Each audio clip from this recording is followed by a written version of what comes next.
बिना दूल्हे की बारात है, बटुरे जोगी मठ उजाड़ हैं सब। और दल तो दिखते थे लेकिन दिल एक साथ नहीं था। पहले भी मैंने बताया कि ये सब एक दूसरे के खून के प्यासे हैं और क्षेत्र में आपस में लड़के और कांग्रेस के गलत नीतियों से उत्पन्न इन पार्टियां हैं। जब उनके द्वारा ही उनके विरोध में पार्टियां बनी हुई हैं तो दिल कैसे हो सकता है एक। इसीलिए आज के दिन में आपने देखा होगा 2017 में कांग्रेस सपा एक हुई थी, तो सपा कितना खत्म हुई। अब एक बार और देख लीजिए, एक बार और सवार हो जाए, बचा कुछ और भी खत्म। अखिलेश यादव जी जिस तरीके का शब्द बोल रहे हैं छोटे नेता, क्या प्रदेश अध्यक्ष सच में छोटे नेता होते हैं या जिस जैसा भी वो अमर्यादित शब्द? देखिए, लोकतंत्र में अमर्यादित शब्दों का कोई जगह नहीं है और जो भी अमर्यादित बोलता है वो ठीक नहीं है, उसका हम निंदा करते हैं और ऐसा नहीं होना चाहिए। लोकतंत्र में मर्यादा पुरुषोत्तम भगवान राम की धरती है, भारतीय संस्कृति मर्यादा सिखाती है, तो हमें हमेशा मर्यादित रहना भी चाहिए और संयमित रहना चाहिए और भाषा पर भी मर्यादित। तेलंगाना में भी एक विवाद चल रहा है। बीआरएस जो पार्टी है वो लगातार कह रही है कि इंदिरा गांधी जी ने 370 लोगों पे फायरिंग कराया था और तेलंगाना राज्य अलग करने को लेकर ये ऐसा सब इशू हुआ था। आज राहुल गांधी क्या बात कर रहे हैं कि सोनिया गांधी जी ने तेलंगाना के लिए चुनाव भी। मैंने तो आपको बता दिया ना कि पर्दे के पीछे और पर्दे के आगे कांग्रेस के दो तरह के काम थे। पर्दे के आगे दिखाने वाले थे, पर्दे के पीछे कुछ और करने वाले थे। हम तो पीड़ित हैं ना, हम अपनी बात खुद कह दें कि पर्दे के पीछे कांग्रेस के समय हमारी खुद की आरक्षण की फाइल गायब कराई हो।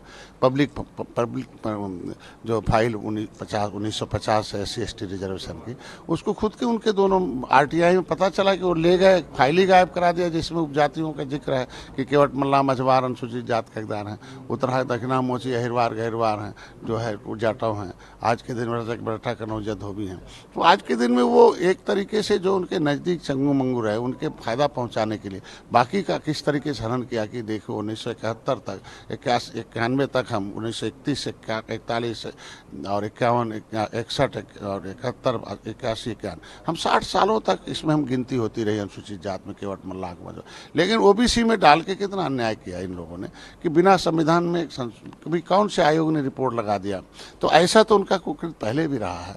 तो इसीलिए मैं कहूँगा कि इन पर्दे के पीछे जो षड्यंत्र हुए हैं उसका पर्दाफाश होना चाहिए और आज के दिन में जो भी चल रहा वो कांग्रेस के पुराने किए हुए कुकृत्यों को चल रहा है और निश्चित रूप से जनता इसीलिए अब उनसे दूर हो रही है और मोदी जी को पुर से ला रही है। मैं तो प्रधानमंत्री जी को धन्यवाद दूंगा, अपनी सरकार को और जनता को भी कि 70 साल में एक ऐसा जो है सेना नायक चुना देश का कि आज दुनिया में एक पहचान है। हम लोग सुनते थे कि जापान ने किया, अमेरिका ये किया, वो किया। आज दुनिया के लोग देख रहे हैं भारत में किया है। आज हम लोग विज्ञान के छात्र हैं, स्कॉलर स्टूडेंट हैं, तो हम लोग तो मानेंगे हम लोगों के सपने को। जितने भी विज्ञान पढ़ने वाले लोग हैं, जो इतने भी वैज्ञानिक हैं, देश की जनता जो सपना देखती थी उसे साकार करने का काम मोदी कर रहे हैं। इसलिए इस तरह के काम को मैं बधाई देता हूँ, धन्यवाद देता हूँ मोदी जी। 5 राज्यों में चुनाव, निश्चित रूप से 5 राज्यों में चुनाव हम लोग जीतेंगे और हमारा 18% आबादी वोट है और हर जगह हम लोग त्रेता का गठबंधन है भगवान राम निषाद राज का और हर जगह माननीय मोदी जी के साथ हैं और NDA के साथ हैं और जितने भी 5 राज्यों के चुनाव उसमें निषाद बाहुल हैं और निश्चित रूप से जहाँ जहाँ निषाद है वहाँ भारतीय जनता पार्टी को वोट पड़ेगा और भारतीय जनता पार्टी जीतेगी।